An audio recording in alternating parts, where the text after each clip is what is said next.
Welcome to the Life's Best Medicine podcast, where we are finding hope and healing one episode at a time.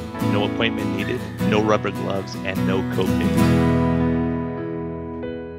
Just a healthy dose of life lessons to help equip you for this wild journey we call life.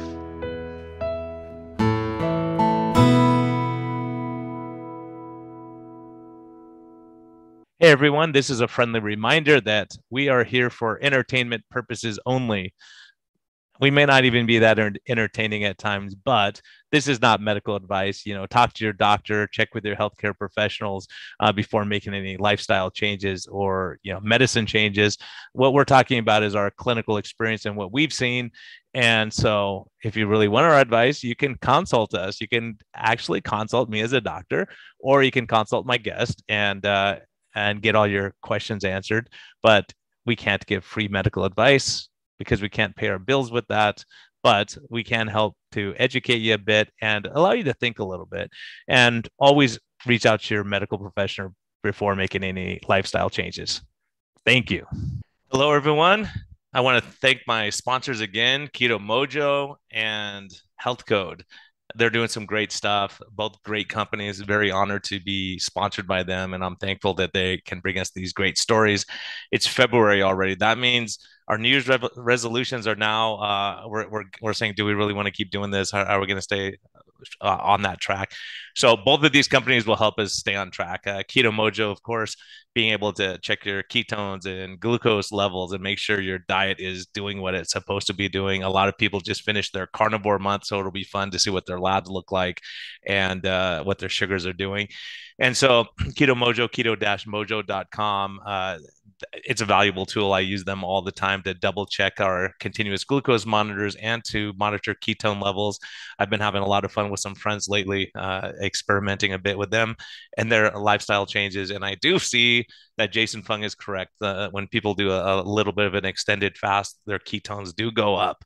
So it's been great to see that and getting people healthier.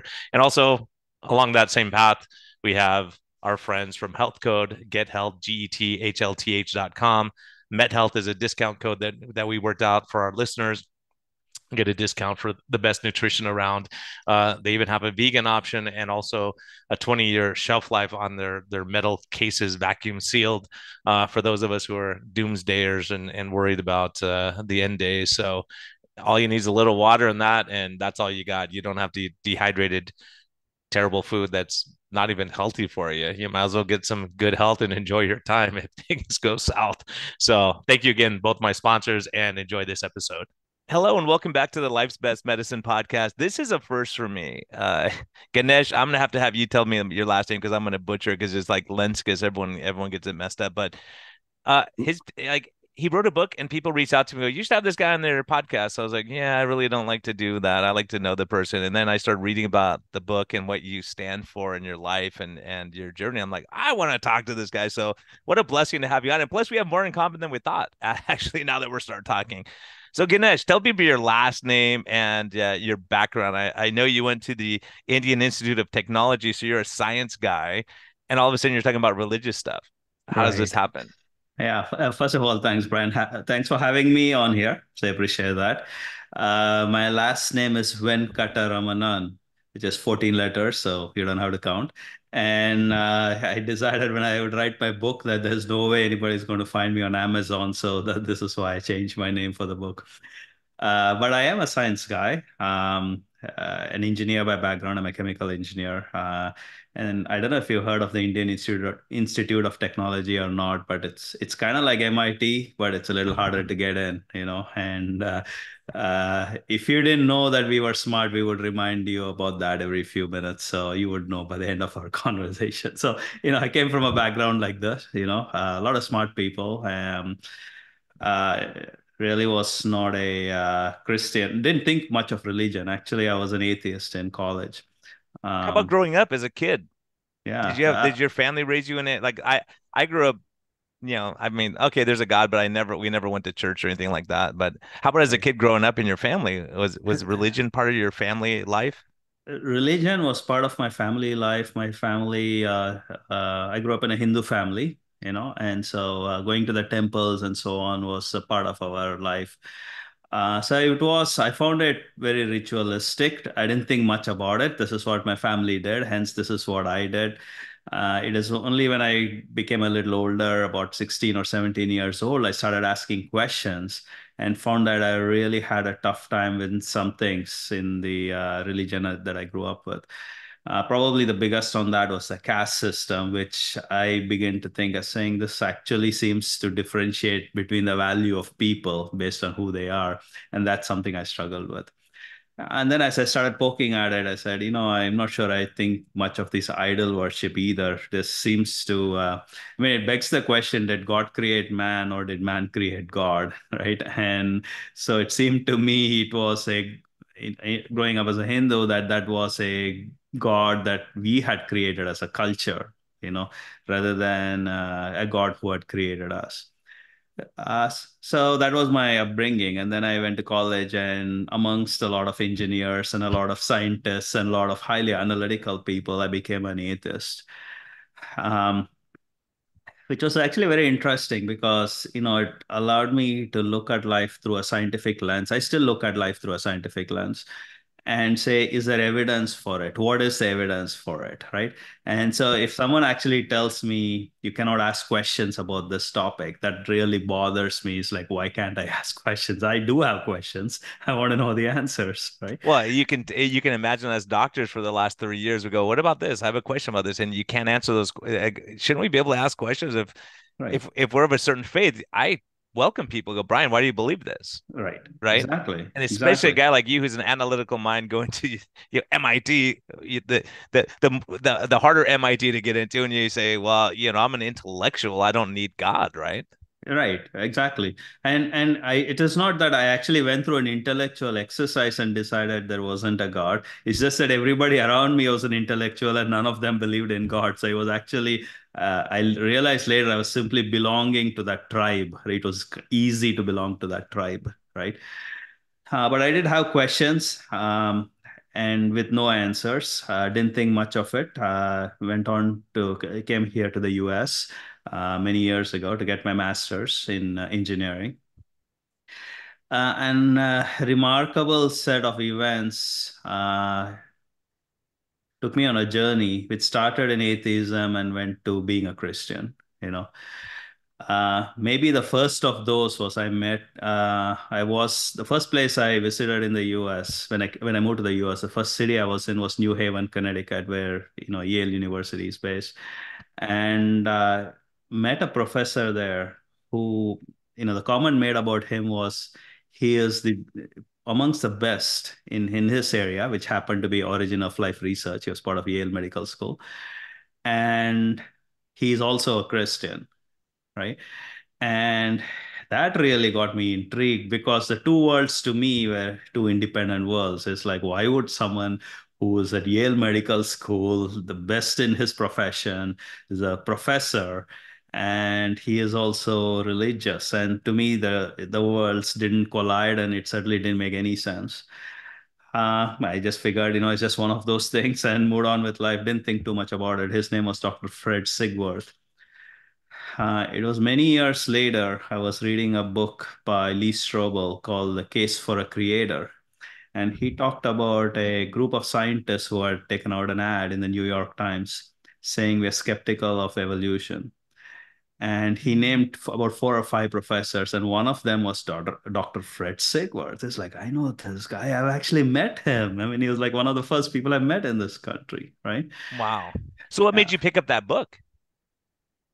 So, what happened was, since I was someone who had to think through whatever was my faith, one of my friends, colleagues, had lent me a book called More Than a Carpenter by Josh McDowell. And for the first time, I saw someone make a case for God, but from a viewpoint of asking questions and answering questions and looking for evidence. I didn't even realize this is something you could apply to the religious side of things and to the faith end of things. So it's not that I read the book and I jumped all in, but he had me intrigued to say this was even possible that you could use the scientific method to explore the evidence for God, right? That itself was a big step in my mind. And so I started reading books which were in that vein. And Lee Strobel again has a bunch of books there called A Case for Christ and A Case for Faith. And every one of them helped me grow a little bit more. It answered a few more questions, you know. And so then, which is then I went to The Case for the Creator. And it's, you know, it was a completely, to me, a scientific treatise, right? It was putting together a hypothesis and it was defending it based on evidence. And so that's the journey I took. And really, that's my hope today is I'm sure your audience has a whole variety of people. And I think that many who are like me, who came from an atheistic background, they still may be atheistic. And I fully understand that perspective, certainly. So my hope is that I can share something of value to them. Oh, it's a huge value. And I think it's so important to say, okay, look, I'm a scientist and I'm looking at the data. That's what I have to tell people. People, so many times I on Twitter, people will say, well, this is a fantasy, it's all made up. Okay, let me just analyze this. Okay. Did Jesus, first of all, I say, did he live? Right. Was he a real thing? Was he just like Santa Claus? Was it Right. something that we made up and it's a fable, right? Or do we have evidence? And I think that's what you're saying. I had to go down that same path of going, okay, what's the evidence? Right. And was he just a guy? Was he crazy? Like at So, some point you can't say he was a great leader and then okay, what did he say? right. Right? And that was Josh McDowell's point in his book, where he says he's either a liar, right? Or he's a lunatic, or he's Lord. And take your pick. There's the evidence for each one of them, and you decide what makes most sense, right? For me, probably the biggest piece of evidence for Jesus, first, did he exist, right? To that question, is the fact that there are four eyewitness accounts of his life, right?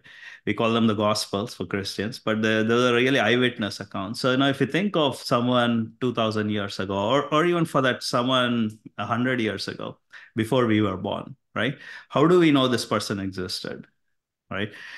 So you got to go look for the evidence. Is there documentary evidence for this person? And you can look at a bunch of evidence, right?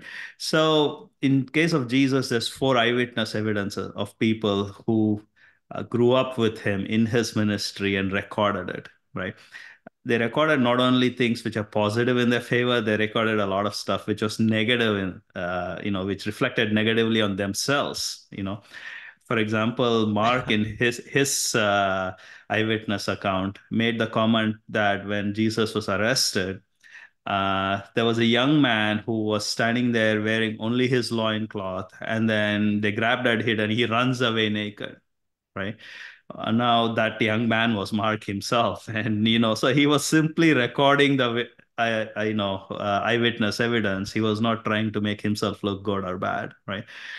So when you look at that, you can see that this is truly people who are with him. So, and then it begs the question, okay, so there are people who wrote about him, but is he God? That's the question, right? Is he a man or is he God, right? And there's going to be lots of things you can look at in terms of evidence, if you look at the Old Testament, there's a lot of prophecies about Jesus saying, where would he be born, right? So that's how they knew he would be born in Bethlehem. And, the King Herod goes and wipes out all the kids in Bethlehem, right? uh, we know when he would be born because he would preach at the temple, and the temple was destroyed in 70 AD by the Romans, right? There would be how he would live and how he would die, right? And so the Old Testament records how he would be crucified. I think it's either Psalms 53 or Isaiah 53, one of those talks about it. And the thing is, when they recorded it, the Romans had not invented crucifixion, right? And so they were using words that they knew to define a way of being put to death, to describe it without using the words crucifixion, but they talk about how it would be pierced for our transgressions and so on. So you look at that and say, they're foretelling what would happen to Christ, right? And then, but really, all of Christianity revolves around one bit of historical, one event in history, right? And that is the resurrection of Christ. Did he rise from the dead? Now, as a scientist, to be honest, that's the part I was most skeptical of because people usually don't rise from the dead, right? But the claim is not that this was normal. The claim was this is supernatural, right? This is beyond normal, right? So that's what made it special, right? And so the question is, did he rise from the dead? Is there evidence for that? And if I had any talent and if I had the money to create a movie, then I would create one on the evidence for the resurrection, because I think it is powerful on how much evidence there is for the resurrection, right? The empty tomb is there. There's the people who saw him after the resurrection. There was the hostile evidence, right? People who didn't want to believe, the guards who guarded it, who ran away, and the people who argued that the disciples had stole the body, but really what they were attesting to was that the tomb was empty, right? So this was hostile evidence of people who didn't want to believe. And then there's people who came over after they saw the evidence, like Paul being an example, right? And so you start looking through that evidence and saying the evidence is there. Now I have to figure out what am I going to do with this evidence? Yeah, and that's a huge step. And Saul to Paul, right? That conversion, like how does that happen? And I think as Christians we see that where someone's their life is totally destroyed, then all of a sudden, boom, they're helping people. They're doing nice things. And I've seen it from MS-13 gang members that are now helping their communities and cleaning up trash and serving old ladies. And you go, wow, how does that happen? Like Right. I think human nature is if you're a jerk, you're a jerk your entire life. Like, well, how does someone go from being, a sinner and evil to like uplifting everyone? Right.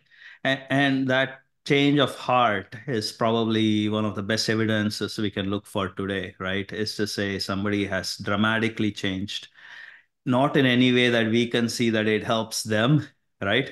So it's a sacrificial change, right? To say, of all the things I can put first in my life, it's not myself I'm going to put there anymore. I'm going to put myself last, right? Because in that I'll find meaning, right? And so I think that comes with a walk with Christ, right? And I think that's our calling, is to say it's not how much we can earn, right? I'm not against earning a lot of money, right? But I don't think it gives the meaning that people think it's going to give them, right? And so I think there is a call to remain in Christ, and there's a call to sacrifice our lives for others around us, which gave us a sense of meaning, which is dramatically more than we can just by, uh, building big houses and buying a lot of cars. Yeah, we were kind of talking about that for a minute. I just saw a patient yesterday and it was just the emptiness of, making tons of money, he goes, what do I do to be happy? Like I could buy another Corvette. I had four of them. I buy Right, five now and I'll be happy. I thought once I made a certain amount of money, I'd be happy. Now I want to grow my company bigger. And I go, for what purpose? Like right, when you're distressed and stress and worry is like chasing, in the Bible, it talks about chasing after the wind. And I see right, people who chase after the wind. That all this stuff will go to dust at some point. What is your legacy or what is your motivation in life? right, And how do you, and he had raised the point to me and I know it well. And I know you know it well is when you see someone who's struggling financially and they have no shoes and they're happy and they're right, counting their blessings. You go, there's a millionaire here. One thing that happened to me, I was in El Salvador and it was a day that I'll never forget. It was so impactful. And I was so blessed to have my daughter there, but we took soccer balls and we went down to this little community and we bounced the soccer ball through the town and all of a sudden one kid runs out, two kids run out, three kids, right, and they had their ball was like tape around a can. right. And so we got the littlest kid and go, here's your ball. And he's Okay, crying, hugging us. And then we played games with him and we ran up and down the field and we played a soccer. And it was just a beautiful day. And we get back to our hotel and I felt guilty because it's actually a really nice hotel in Guatemala. I mean, El Salvador. right, And we were sitting, me and my buddy were sitting there reflecting on the day, what a great time it was. And, how great, happy these kids were. We gave them crayons or something, and there was a kid there. You could tell he was from the UK, and he said, "Can you believe this place?" Like he was saying that the shower in the gym isn't like hot enough, and there wasn't enough soap, and he was like complaining. I was like, man, my buddy looked at me, and goes, "Who do you think's happier, those kids or this guy?" right, right. Right? He goes, "I'm going Exactly. to the yacht club to eat dinner," type thing. I'm not eating here. This is ridiculous. I was like, wow, Right, right. we don't realize it. This entitlement, right? Yeah, and we all do that as well, right? Is that it's like I want the nicer steaks, I want the better place, and we complain when some things are not as we'd like them. But I think what a lot of people miss, right, is really what is the meaning of life? What is the purpose? And when they do come up with a meaning or purpose, usually what happens is it is their purpose. Here's my purpose, right? And that actually, I think, is a mistake. And here's why I think that it's because any purpose we can come up with is by definition only limited in time, right? Maybe it's our lifespan, but it's limited in time. It's not an eternal purpose. It's not forever impactful, right? And so, really, the right way to look at it, I think, is to start with God's purpose for our lives and fit ourselves into God's purpose rather than choosing a purpose and then say, I wish God will bless this, you know? I think that's a huge, huge topic because so many of the churches now are like, okay, just pray to God and you'll get whatever you want. It's like, no, you're supposed to pray and fast to get into God's will for your life. Right. It's different. Totally different. It's reversing that 180 degrees and saying we start with God's purpose. What is He trying to accomplish, and how do I fit into that? And we all have our different ways of fitting in, right? It could be as a medical professional, medical doctor as you are, could be as a engineer as I am, could be as an author, could be whatever, right? But I think they all fit into God's purpose, and so we have to know that first, and then that gives meaning, that gives hope, right? Back to your question earlier, it's like, once we have hope, right, and say, hey, the future is going to be better than the past, even though the world has gone crazy, right? Certainly, if you ask people here in the US, what do you think the last few years have been like? I think everybody will agree the world's gone crazy, right? They may be on different sides of crazy, but everybody does think the world is crazy. So, but I think if we not don't look at it day to day and take a little bit longer view of it, we do know what happens in the end, right? There is hope for the future, right? All this craziness in some weird way fits into God's purpose, right? And one way I'll tell you, which I hope some people can get some hope from, is that at most people's work, religion and politics were two things you could not talk about 5 years ago, right? Today, it's all over the place. So every policy HR comes up with is somehow politically related or uh, some usually idiotic policy, but in some way it does touch on this world of religion and politics. And what I've realized is today people are more open to hearing about God and religion than they have it been any point in past history that I'm aware of, right? And so I think maybe there's a spiritual battle going on. Maybe that's the answer. So, one way or the other, they may be more against it than any other point in the history, but they're also more for it than any other point in history because everybody does realize the world's gone crazy and they're trying to look for explanations. Yeah, and I think that's the truth. I think, for most of us, we don't come to faith when everything's going right. It's like, oh my gosh, I just lost my wife or I just got Right, diagnosed with cancer. And so many people come to look for more when they realize the end is coming or when their 401k just got wiped out or they got fired from right, their job. right, And so many people, when things are going well, you're like, I don't need God right now. I'm fine. Everything's right, good. But we all are going to go through we're going to go through the storm. right. And you're talking about people, if they're facing a tough medical diagnosis or close to death, right? One of the biggest concerns is what happens to me after I die, right? Do I cease to exist at that point, right? Do I exist but kind of like a ghost, like Casper the ghost floating around, right? Do I join some supreme being and become part of some bigger supreme power? Um, so these are all questions, right? And each religious background and even an atheistic background comes up with different answers, right? So as an atheist, I said, okay, just we cease to exist when we die. Well, that's kind of traumatic, isn't it? To say, yeah, that's the end of me. I You mean, just why am go I to the working so? dirt and Yeah, the worms eat you and there you go. That's it. right, right. So why am I working so hard? Why am I looking to make some money? So I can understand why people don't find any meaning or purpose in their life if they do think at the end of the next 50 years they will cease to exist, right? Uh, but I think that's the hopeful message, right? That we never die, right? You as Brian, and me and as Ganesh will always exist. We may go through physical death, but our life continues on, right?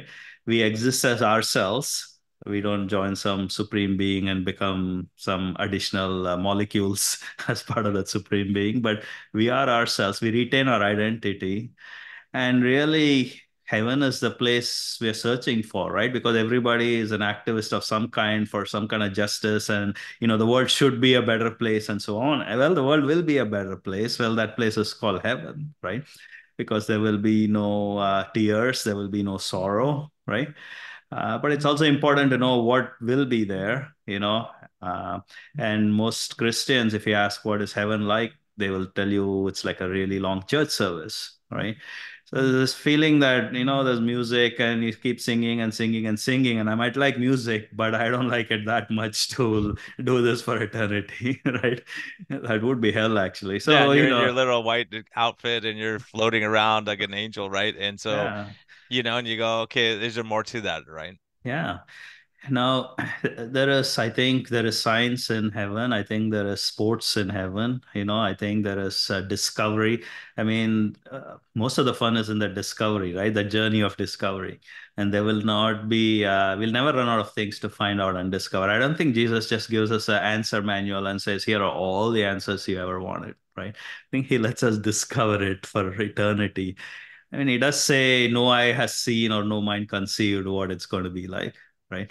Yeah, and having a peace that surpasses all understanding. Like people go, how can you be calm right now? I was like, God's in control. I can't really fix Yeah, this problem. It's out of my control. I can't worry about if disease X comes and what right, am I gonna do? Worry about it all day? I'll worry about it right. when it comes, right? Yeah. And he actually says when the end times come, there'll be reports of wars, there'll be earthquakes. And he says, do not be anxious. It's like, if there's a war or an earthquake, I'm pretty certain I'll be anxious, right? Yeah. But what he's saying, do not be anxious, right? Even if they arrest you and put you out there, the Holy Spirit will give you words to use, right? So he's calling us to a totally different Well, life and it's the than, same thing with, Paul, these guys are thrown in jail, they're beaten, they go, I count this as a blessing. It's like, you do? yeah, I don't want to yeah, get beaten and go through all that stuff, but he knew the bigger purpose for his life, right? right, right. Exactly. They were singing songs in prison, right? And so I think it's Luke 9:23 where Jesus says, if you want to be with me, then deny yourself, carry your cross daily, and then follow me, right? And if we use that as a verse which begins the process of defining what we should be like, then it should be perhaps about denying ourselves and not in some, let's say, Buddhistic way saying I don't exist, but in the way saying, these things I think about, my car, my house, my feelings, my stuff, that has limited value. And so we're called to a life much larger than that, and that starts with carrying our cross. And that cross may be a purpose, it might be a fun purpose, it might be a hard purpose, all right? But it's a purpose that we are called to carry every day. Yeah, sometimes recall this. So I remember my first medical mission trip outside of Mexico was they were talking about church going to Vietnam. I look at my wife, I go, there's no way I'm going to Vietnam. Ain't gonna happen. I'm not going to Vietnam. I'll go to the next trip when it comes up. And then all of a sudden in my heart, it kept saying, I gotta go to Vietnam. And I ended up going there and having powerful, powerful experiences that were life changing. Right. Right. So sometimes God goes, oh, you say you're not doing that? We'll see. You're Right. gonna be there. Don't worry. Exactly. And I made lifelong friends there, and I saw things that changed my perspective on life and medicine and even worship. Because I always thought worship, okay, you sing songs, and then you like, let's just get through this and get like we're like scientific that way. Let's just okay, Right. nice. And we were there for in Vietnam, and you felt the presence of darkness, like you felt it Right. in your soul. Like I don't know if you've been in a situation where you feel like there's a separation from God. It was prostitution everywhere, and it was like this Right. dark thing and some of the guys and we were in a situation where we had the communist government there had people watching us everywhere we went, so we couldn't Right.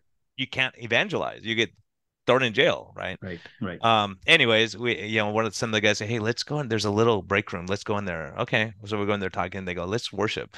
So these guys sing the dumbest child song, yes Jesus loves me, All right. yes Jesus, that's we're all sobbing, Right. crying. Like the Holy Spirit was there so strong. And when I'm thinking, I'm like, I was embarrassed because I'm sitting here crying and I'm feeling the Holy Spirit so strong. These guys must think I'm an idiot. And I look around, all these big guys bigger than me are crying. And I'm like, okay, something's happening, right? All So right. when you experience that like you talk about in your book too, the separation from God is hell, right? Like Right. just having no hope and being miserable and like what we went through the last couple of years, like being isolated, not being able to see someone's face, smile, hug, love, Right. that's hell. Right. Exactly. And so a lot of people start hell early, right?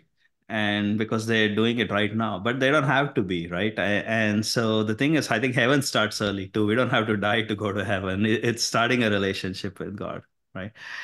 And do you mind if I take a minute to make a case for why, as an atheist, I chose to believe in God? That's exactly what I was going to ask you next. So you beat me to it. Okay. So, there's obviously lots of questions people can ask that nobody knows the answers to. And I'm not saying you shouldn't pursue the answers. Everyone should pursue the answers, right? I'm a big believer in that. To me, I there were some fundamental questions that I pursued and I got the answers to. And when I got the answers to that, that established the core for me. And then everything else was a detail, right? I may not know the answer to it, but it still needs to fit into the core of the answers that I already knew, right? So the one thing which struck me was the origin of the universe, right? So it's the Einstein, who was not a Christian, as best as I know, right?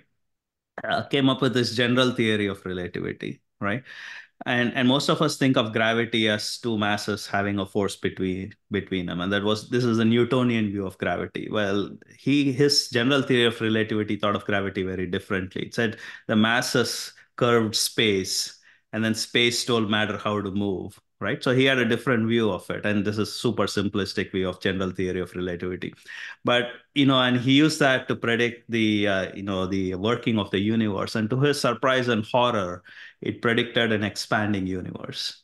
And why he didn't like that? Because obviously he saw the theological implications of it. If every day it's expanding, you go back in time, it must have been smaller and smaller and smaller. And then at some point there was nothing, right?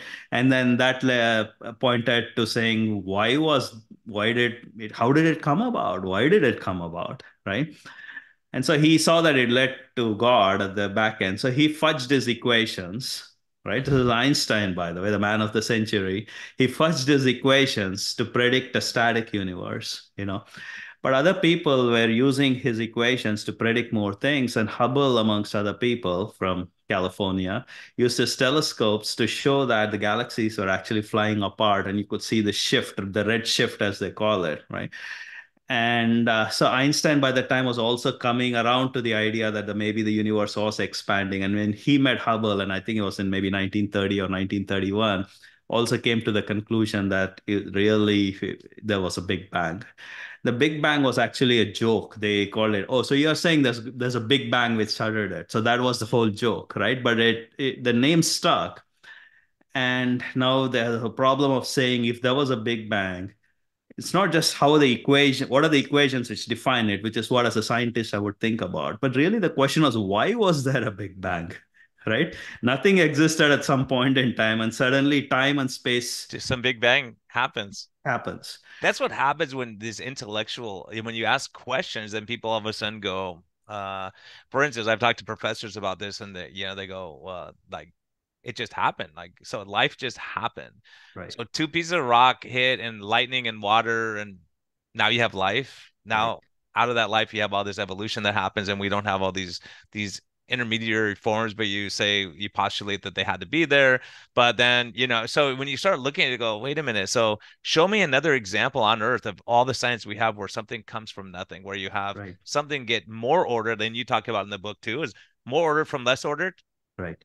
Exactly. And so I actually have a challenge for the intellectuals, right? It's a simple challenge. And I only gone through the thought experiment on this, but somebody can actually do an experiment on this. And here is a challenge, right? So since you're a doctor, you'll relate to this. The DNA is information, right? It's a four-letter alphabet instead of our 26-letter alphabet, but it's a four-letter alphabet which conveys information, right? So now here's the problem. One problem that evolution has is to say, how do you go from, how does life begin with, first of all? But let's say life exists and it can replicate and so on. How do you get more and more complicated organisms, right? So my challenge is this, right? Take something which has information, like take a piece of software code, right? Simple software code. It adds two numbers together, A plus B equals C, right? Now take this software code and say I'm going to make a random change to it. You cannot choose what change you're going to make. You're going to make a random change to it. And see if you can get another software code which has to actually compile and run. So this is the equivalent of being bioactive or alive in a sense that life propagates, right? Can you create another piece of software code which is actually functional, right? So if I was adding two numbers, maybe by some random change, I replace the plus sign by the minus sign, and I could have another software code. I could even multiply, let's say, right? I replace the plus sign by the multiplication sign. But as soon as I come to even division and I divide two numbers, right?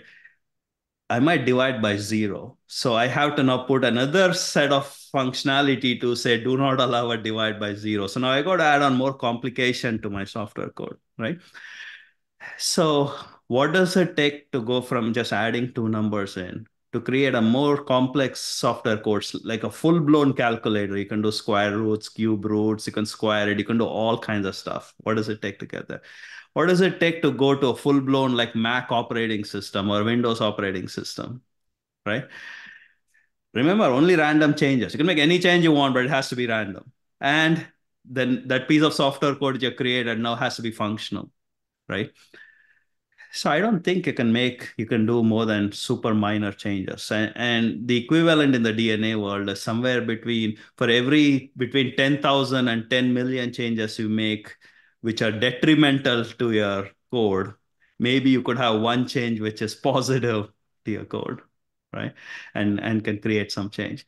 So I think the kind of changes possible are super simple. I don't think you can make anything more complicated, right? And so, but it's a test. If someone says, hey, I am a software programmer and I don't think there is a God, right? I think everything came from evolution. I mean, I think it's a fair stance. Just saying now, can you run the test now? And can you say, can I go from something simple to something complex by only random changes?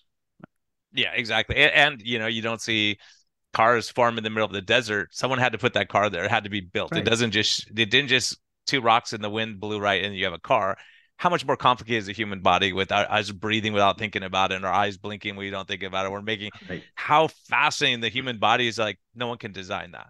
right. Like that you cannot design that as a person. And to understand. And from the same token, I had to go through the same step of saying, okay, people don't come back to life. I've seen people that we ran codes on and we called the code and then they come back a few seconds later, right? And you go, what happened? The Right, medicine kicked in. I don't know, but they came right. back. But what Jesus did was different. Yeah, And to say, well, if someone can create the most complex organism in the world, how come they can't bring someone back to life? Right? How yeah, come? Because we don't. Because humanly, we go that doesn't make sense. Like right. Dr. Frankenstein, right? Yes, But you go okay, but this was all predicted thousands of years before it happened, right. right? And so he's either the biggest scam on earth. But the thing is, as human nature, we both understand human nature. You go okay, if Jesus was a scam artist, all these guys that would follow him, they all went to their death after this Right. because they stood by and said he was legit. He was legit. Otherwise, we would have said, no, the guy was crazy. You're right. We're done with that. We're going to go to this other religion and do something different, right? We're going to go out fishing and leave it alone. We're not going to talk about this anymore. That's a great point, and I actually want to dive in a little deeper into that, right? So the people, the eyewitnesses, the apostles who saw Jesus, they're willing to die, right?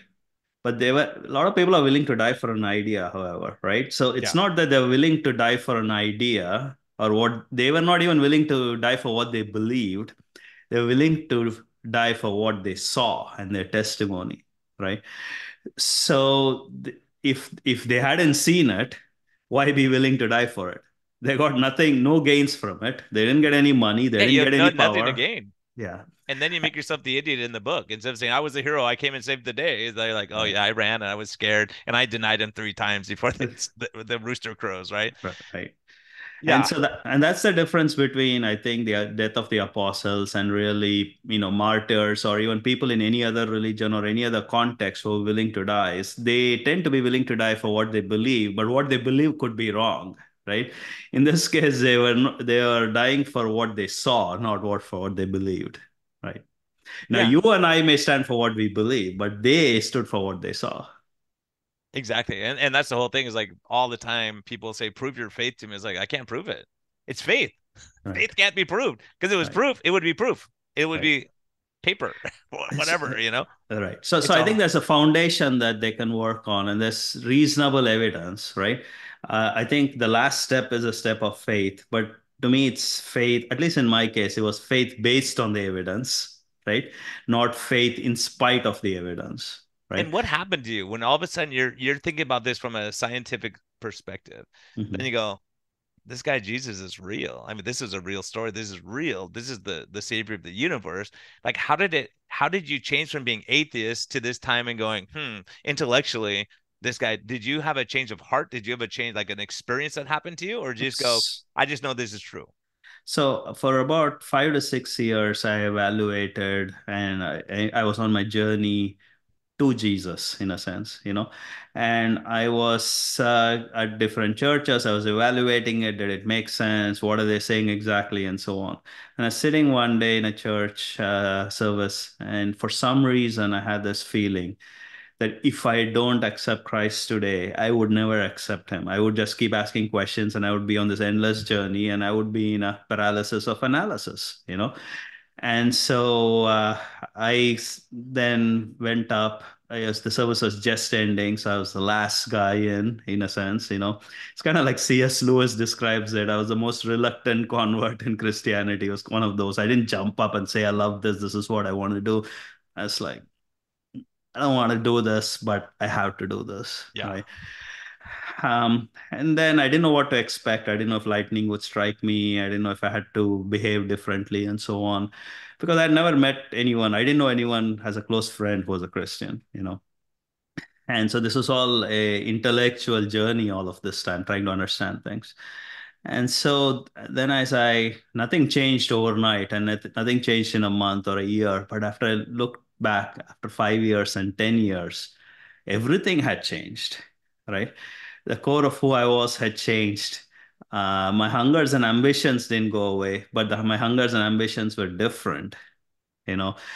And so then I began to look at life very differently and my calling very differently and saying God has a purpose for me, and oh, he actually talks to me. Well, I'm an engineer and a scientist. When I say he talks to me, how does he talk to me? And in my book I said he had a Texan accent, but obviously it's because I live in Texas. But we call his book the Word for a reason, right? And so he speaks through his words, right? Through his word. And being able to go dive into it and say, he leads me today through a book which was last written before 100 AD, right? But he leads me today through it. So I began to realize he led me, and it was not as much the verse I picked up. This is actually what I don't like about a lot of large churches, is they'll pick up a verse and then build everything around the verse, and usually it's some kind of prosperity thing, right? Yeah. And so it's not the verse I grabbed, but it's the verse which grabbed me, right?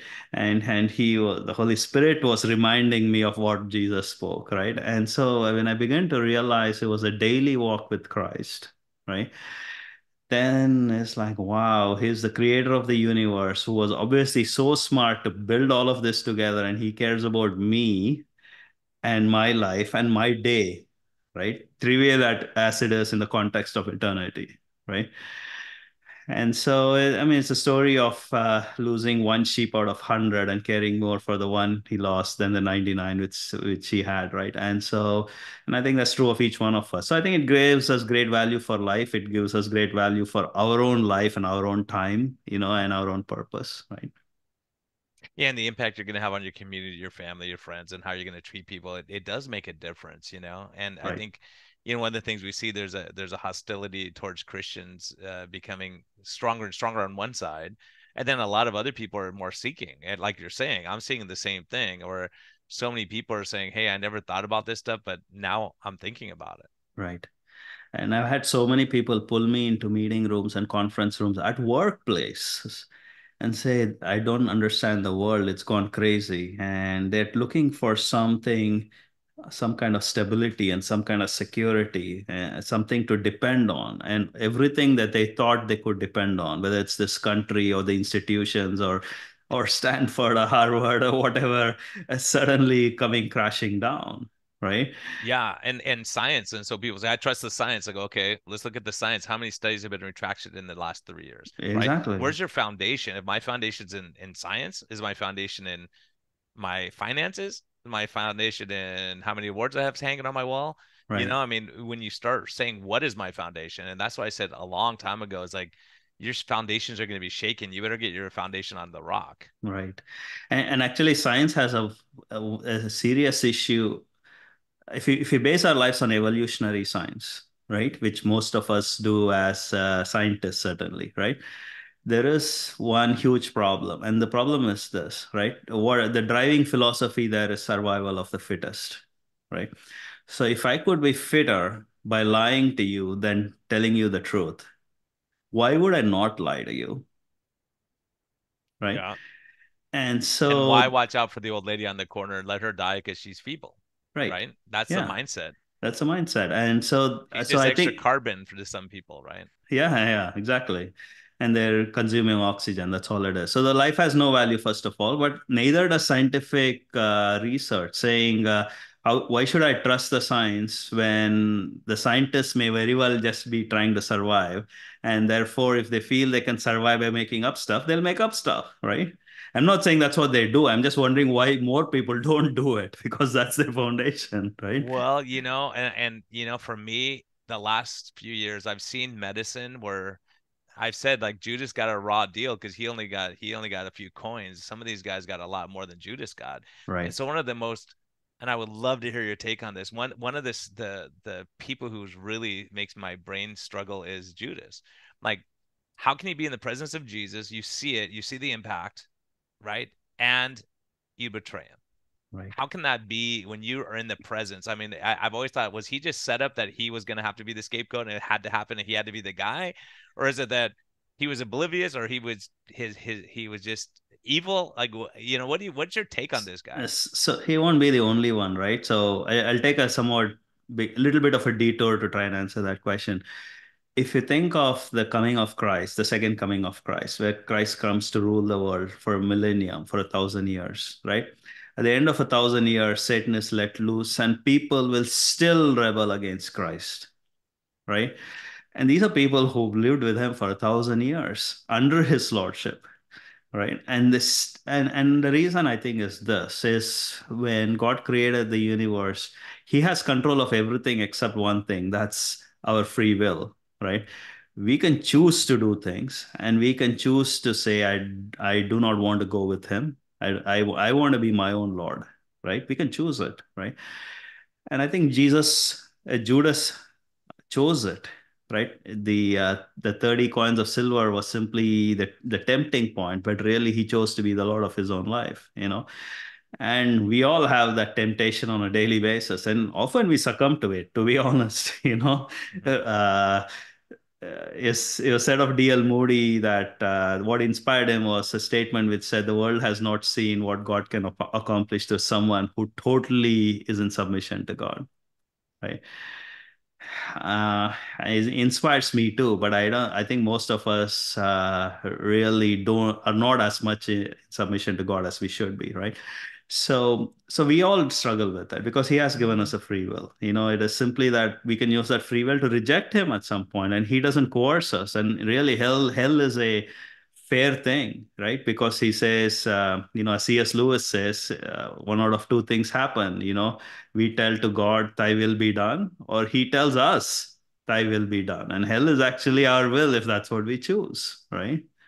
Yeah, and I think I mean, you better be careful what you wish for. I mean, even now I just see it like I'll quote something. I'll quote Martin Luther King online and someone will say, he did this and he did that and he was wrong. And I'm like, well, there's no one you could possibly quote who is perfect unless Right. Jesus. But if I quote Jesus, you're really going to get upset, right? Right. You're Right. really going to get not like that one. So who do you want me to quote? So I think it's one of those things where you start realizing, there's an there's an animosity towards God. We take God out of everything. And then when things go bad, they go, why is things going bad? Right. Right? And God goes, you don't want to be blessed? Okay, do it your way. Right. And the thing is, let's say God doesn't exist, right? This was the problem I faced when I was an atheist. Let's say there isn't a God. I don't believe there is a God. then what What is made you good do? and what is bad? Yeah, yeah, exactly. And what made you come to the conclusion there's no God? Is it because I don't like the rules, or is it because like there's suffering in the world, so there can't be a God, right? So we have to reason out why is there no God? What's my Right. evidence that there's no God when I see a huge waterfall and when there's things for me, one of the big things is I was not totally intellectual. I played football, I did different stuff growing up, and I was just living my life and I wasn't thinking deep thoughts my whole life. Right. But when I was 9 years old, I was laying there one time looking at the stars. And I remember looking and I was like, okay, so if I had a super fast rocket that went faster than anything, I could keep like I would go and but there has to be an end somewhere, but then there can't be an end. Right. So that question would bug me. I'll go, okay, how can that? Okay, so we keep going forever, and then there's a big box. Well, then there has to be something outside that box, right? So, so, So, so you start realizing as humans, we can't comprehend certain things. right. You just cannot comprehend. You can't say, oh, it just ends like at the end, there's a big waterfall, and that's the end of it. Like it doesn't make sense. So since you're a fellow nerd, one of the things I have postulated is what we do in heaven is we probably explore space like this, right? Time is no longer a factor. We can take as much time as we want to get anywhere around the universe that we want to, right? And I think it'll be really awesome. We're going to find all kinds of interesting things around the universe that we don't see today, right? Yeah, the awe. It's the awe, Yeah, they right? are. Yeah. So I think as an atheist, usually it's one of two reasons why people are an atheist. There may be lots, but usually boils down to one out of two things. One is I see so much suffering in the world. What is the reason for this? And the second is my social tribe are all atheists. And so it's hard for me to break away from that. Right now, I was in the second camp until I had asked myself the question, it is unscientific to simply take on the opinion of others without evidence, right? So I couldn't go by the tribe theory. I had to fight the tribe in a sense. I still have to fight the tribe. Everybody around me is a scientist, and few of them are Christians, but most aren't, right? But what the way I looked at it is they sharpened my thinking, right? Because they do ask good questions. Okay. But here's the problem I had when I was an atheist is I asked great questions. I didn't have any answers as an atheist. I simply asked questions, right? So if someone is an atheist, look for answers, right? Not just questions to prove me wrong. You could do that in your mind, right? But look for answers to saying, okay, what is my answer? Okay, I'm an atheist. Why is there suffering in this world? Right.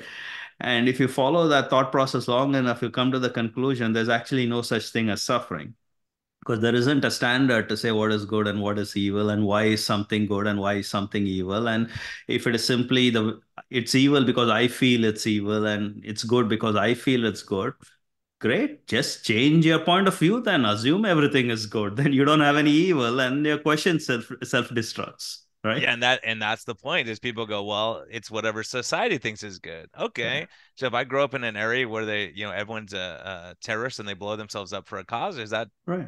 that's good now? Right. Right. So you Exactly. have to look and say, well, what one society values is not what others do. And No. so sometimes you say, well, and it's amazing. I mean, I've just been kind of blown away where people say, well, Christians are narrow-minded. They don't accept other people, but you're not tolerant of my beliefs. Exactly. Where's the tolerance? How come you don't have tolerance? Like you should be tolerant of all this. Say, hey, you want to be Christian? Cool, do your thing. I don't Right. believe it, but cool. But other people, no, you can't talk about this. Well, why Right. not? Because it offends people. Well, Right. do certain things that you're doing offend me, maybe, right? Right. Exactly. In fact, And it, everything you're doing offends me. I don't see you changing on that basis, right?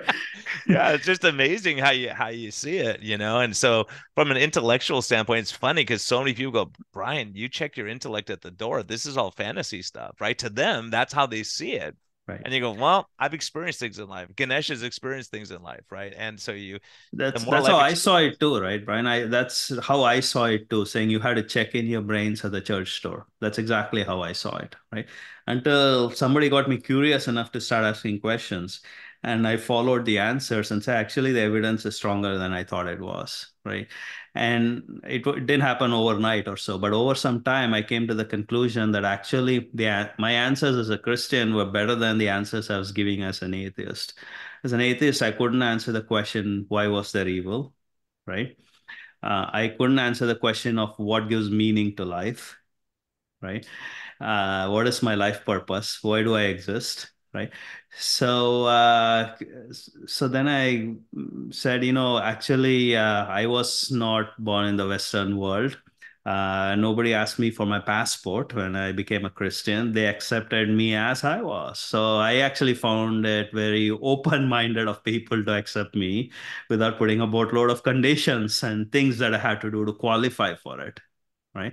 I was accepted as I was, right? And not just by God Himself, but by the people, who profess to follow Him, right? So, I think questions are good as an atheist, but I would say follow the answers, and that's my goal. I see my mission is to share for the analytical people, for the scientists, for the atheists who do have great questions on how to answer some of those questions and chase the truth, right? It's not about winning an argument. It's about finding authentically what is accurate, you know. And so they will not argue with me or anyone else, but they And it should chase doesn't the have to truth. be antagonistic in argument because like you said earlier, I think that some people ask questions because this is what they've memorized that someone told them to ask these questions. And at Right. some point you go, do I really want to know the answer to this question? And will it convince you? So if I say something about keto, you're a keto guy, we found out. So Right. he was Keto Mojo. He held up his Keto Mojo. They're going to be happy to hear that. They sponsor this podcast, so they'll be happy that Yeah, the here, smart my guy keto and mojo blood glucose strip here. Yeah. and it just shows the intellectual, the smart people understand metabolic rate and health and stuff. Yes. So, anyways, but oh gosh, I got so excited about Keto Mojo, I lost my train of thought. I, Um, I just finished up a fast, by the way, 72-hour fast. So I did you have Jason Fung on here like a few weeks ago? So yeah, yeah, I love listening to him, he's and awesome, yeah. awesome guy. And so I did a 72-hour fast. The longest I've done is a 100-hour fast. Obviously, that's harder, but I am a one meal a day guy. And yeah, Yeah, so and I think that's it. And when you start looking at, for me, what I'm saying is, look, the church, we've been sick. We've been eating cookies and donuts, and every church event they're having terrible right. foods, and they say, okay, go ahead and fast. Like, how are you going to fast? It's a penance now. But Yeah, if we follow what Jason Fung's doing, what you're doing, what I'm doing, say, okay, look, I want to grow closer. It's not I'm giving up food for you, God, so you're going to give me what I want. This like name it and claim it stuff. It's saying I want to know your will. Let me be in a position. So when right. I have people who spiritually fast and they do it from a perspective of they've already lowered their insulin, they got their metabolic stuff right, and then it's a joy You're and right. their energy Exactly. and their focus and their clarity. They go, oh my gosh, I have wisdom that I never had before. That's Exactly. that's why religions call us to fast, but now it's like the church is like, yeah, we're not fasting. That's too hard, right? Yeah, well, because we've been eating hot dogs and donuts all the time, and there's no way you can fast without having a sugar crash, and you actually feel worse when you fast, right? In reality, if we are metabolically adjusted, then when we fast, our energy levels are higher and our focus levels are dramatically higher. Right. Well, for people who are used to eating cookies, it's the opposite. You feel horrible, right? No, and one of the things I came to a conclusion as a Christian and as a scientist in this area is to say, what is the temple of God, right? Jesus always talked about our bodies being the temple of God, not the church building or wherever we go to worship, right? And so, who's responsible for keeping this temple healthy? This is part of my worship. It's not the music, it is how I take care of this temple, right? And so I think it makes a real case to say we are to take care of our temple with a high degree of concern and as something as a act of worship to God. Yeah, and then loving others, loving your neighbors and friends. So I have to ask you, and I want to be respectful of your time. How did your family respond when you have this religious conversion, like your parents, brothers, sisters, you know? So yeah, so like I said, I went from being a Hindu to being an atheist, right? So when they And what saw did that your I atheist friends say? They look at you and go, "What happened to you, man? right. You So drank the my Kool-Aid." my Hindu friends didn't say much, but my atheist friends weren't happy about it, right? So Did um any of them did it make any of them think and go, I'm curious, or was it like he's lost his mind? well, to be honest, I avoided the topic with them because I Yeah, didn't know how to handle it, yeah, yeah, right? totally. So I went into a closet, and it wasn't until recently when I started to write the book that I looked around the closet and said, I'm the only one in the closet. Everyone else has come out of the closet, right? And so maybe it's time for me to come out of my closet as well. And that's how I ended up writing the book, and I started doing podcasts and talking about it. It's because uh, if we look at a lot of the challenges we have in our country, whether it's mental health challenges, political challenges, any of these challenges, I think it's really because of a lack of a relationship with Christ, right? It's the Amen, man. starting point of our problems, alpha and omega of our problems. And when you make it all about you and you're the center of this selfie and you're the center of the story all the time, people get disillusioned. They're like, this is what Right, I got. Now I got a new car. Now what? right, It's kind of like we're talking about this whole purpose of life. And so, you know, let me into heaven. Three intellectuals talking about heaven, and having their experiences. It's amazing. I love your book. And it's like, it's so speaks of the times, right, so I think it's really, I think people like, and I would add to what you said, like when you were saying why people have their barrier to become Christian. I think one of the biggest barriers is intellect and not having to bow your knee to someone else and say you're not the right, one in charge. right. So as Pride, a right? I would say pride. absolutely, yeah. So yeah, you're a doctor. You know this. I have my master's in engineering. I'm the vice president of a software company, right? And a lot of times, what happens is our credentials are who we are, and we are selling these credentials all the time, right?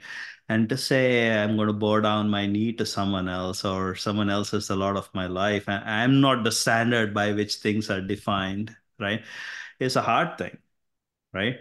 And especially when everyone else around us is very similar, right? I'm sure you have a lot of friends who are doctors. I have a lot of friends in the software business and so on, a lot of executives. Then, and they all feel the same way. Then we create a bubble in which we say, no, we are the standard by which society is defined. We don't follow anyone else's standard. And so then pride comes in the way, and it's very hard to acknowledge that perhaps what has been the basis of my life for the last 20, 30, or 40 years actually has been the wrong basis. And should I change? Right. Yeah, guys won't stop and ask for direction. They're having a hard time. They don't reach out to other guys, and they become a total train wreck. So it's like that. That's what keeps us so much, and having to say, I don't have all the answers, but maybe God does. Let me ask him some stuff. I don't know what to do in this decision. Okay, God, Right. give me peace in this, right? Or help me Right. guide my steps.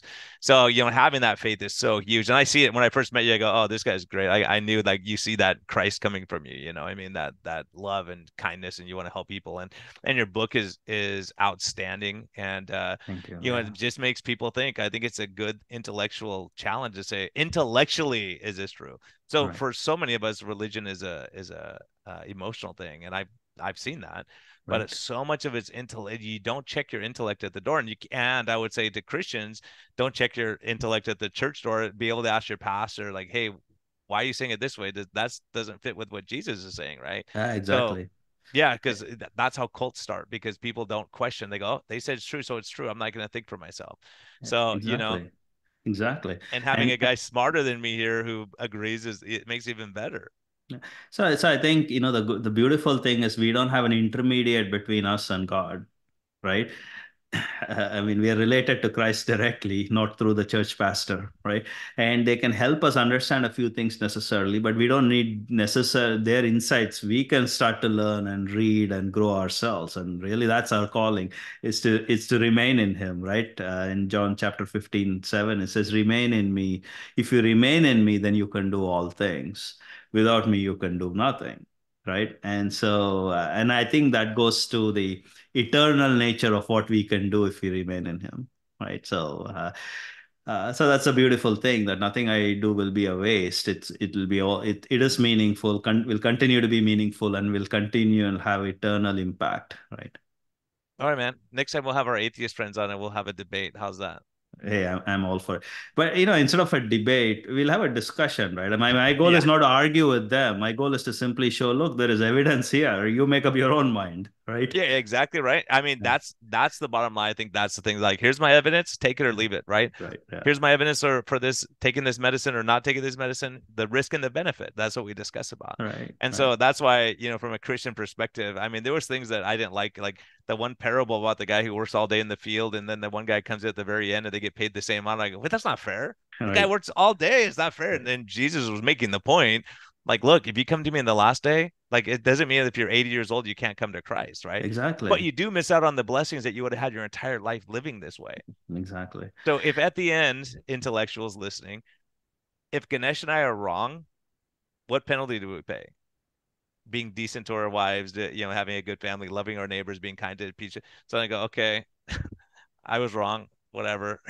You know what I'm saying? Right. There's really no penalty because you get the fruit of loving other people and blessing other people and being kind to other people and smiling to people instead of frowning at them and making them feel miserable about themselves. And so, Right. man, it's so great to have you. How do people Thank track you you. down if they want to get your book, first of all?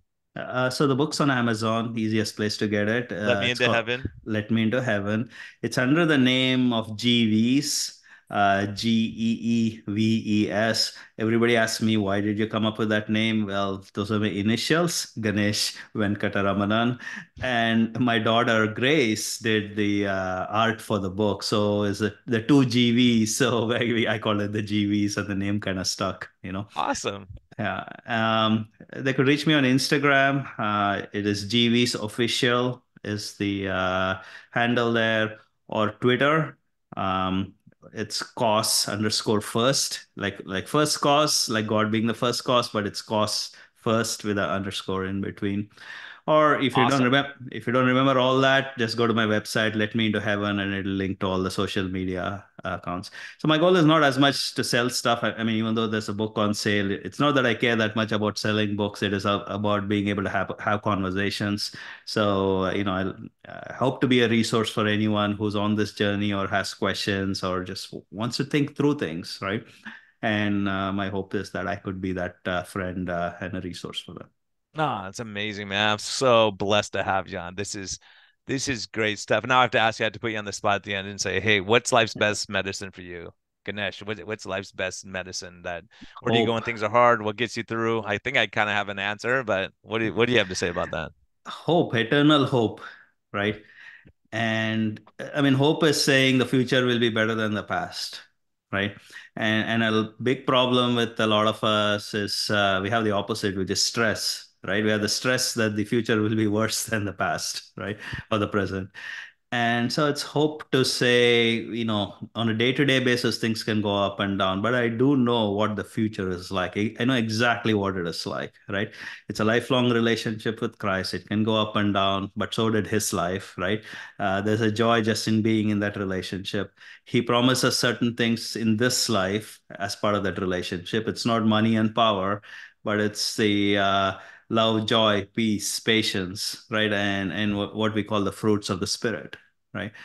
And on to then eternal life that we will always exist, right? And I hope I look a little bit younger in eternity, but other than And that, less we'll always gray and all that for less me. I'm gray with you, and man. more hair, and Yeah, I'll look uh, forward to that day, Ganesh, when we're up there and I go, Ganesh, you're not gonna believe this. Come here, let me show right? you this over here. Exactly. I look like We'll when I take it, was man. 33 years old or whatever. Yeah, we'll be six pack abs and muscle and all that. We won't need keto mojo anymore at that point, and we'll be Right. good. Right. But thank you Exactly. so much. And everyone, this is like gold. This is huge stuff. I mean, I'm so happy. I was like looking at the clock. I didn't want to end. I didn't want to end, and I want to be respectful. But be kind to yourself, be kind to others, and let this open your eyes. I mean, we're two fairly intellectual guys, and we're saying, look, we analyze this data. Right. Don't take our word. Go analyze it. Go get these books that we're talking about. Go get his book and look at it and go, let me think about this. Like, don't just because you were 10 years old and said that you'll never believe in God, don't let that keep you from what God has for you, maybe, Right. right? And so Exactly. don't just say my dad was an atheist, so I'm an atheist. Don't think for yourself. Just like I had to defend my religion, no one in my family, I had my religion was mine and my kids' religion is theirs. So and Ganesh's is his. He had to look at it and go, let me assess everything. Let me look at the facts. So don't just go through life and not think about these things. These are critical things, especially in the times we're in. Like pick a side. Exactly. Exactly. Well said, Brian. And thank you for giving me some time on your podcast. I hope it's of value to your audience. Eventually, I would like, that's the message you want to share with them, as you said very rightly. And yeah, thanks again. Yeah, and get the book. And I'm telling you, yeah, I know it's a value because we all have to think and sit back and say, let me reassess. Because someone's gonna say, I'm gonna give this to my brother-in-law. I want this person to listen who's an intellectual because I'm telling you, you can be as intellectual as you want, but you're not gonna be smarter than God. That is absolutely true. In fact, if I can say one thing in closing here, Yes. Brian, one of the things which struck me was when the universe was created, it had extremely low entropy. right? And to a nerd like me who's a chemical engineer, entropy is a sign of order or chaos, right? And low entropy means it's extremely organized, right? And to say, so the creation account, the universe was actually created in a highly organized manner. It wasn't just a firework going off, right? And so God is very smart. And that was the first thing which struck me about God was he's very smart, you know. So hopefully that helps the intellectuals. Yeah, I'll take it.